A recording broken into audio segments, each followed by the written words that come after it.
Statement on X saying in part, President Biden is a patriot who has served our country honorably in the Senate as vice president and as one of the most consequential presidents in modern history.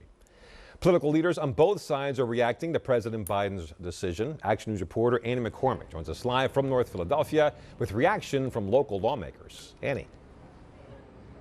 Yeah, Walter, we're expecting a press conference here at the Pennsylvania Democratic headquarters here at 7 o'clock tonight to discuss what the next steps are. There's still so many questions, but you heard that statement released from Governor Josh Shapiro. Additionally, we're hearing Governor Josh Shapiro's name mentioned from leaders as well tonight. Now, Biden, of course, is endorsing Vice President Kamala Harris.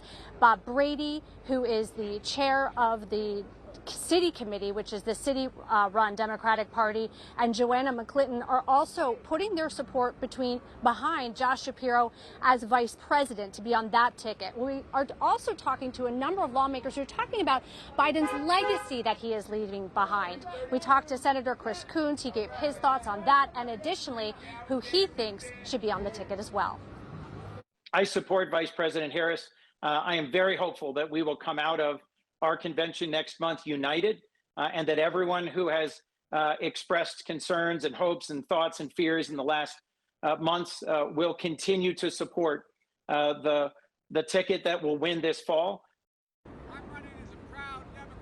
Now, we also talked to Congressman Dan Muser, who represents a portion of Berks County. He is a Republican. He was actually on the stage with former President Trump last week during that attempted assassination in Butler, Pennsylvania. We did speak to him. Additionally, he's talking about how a number of Republicans are calling on Biden to step down from office as well. We talked to him a short time ago. Here's what he had to say.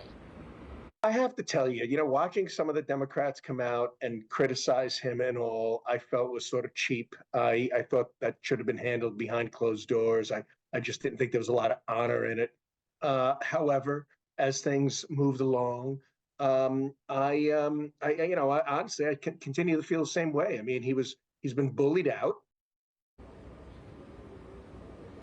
Now, the Democratic Party has a lot of work to do now that they are laser focused on putting Vice President Kamala Harris on the ticket. And again, more and more leaders are coming forward to say that they want Governor Josh Shapiro to be the vice president on that ticket as well. Happening right now, state and county chairs are having conversations, notifying delegates. There's still so many questions that we have for that 7 p.m. press conference, including what happens now with the delegates. They have to start from scratch. Those are technically Joe Biden's delegates. Also, what happens with all that PAC money? Answers we hope to get in a short time for now. For now, reporting live in North Philadelphia, Annie McCormick, Channel 6 Action News. Walter. Looking forward to that report. All right, thank you, Annie.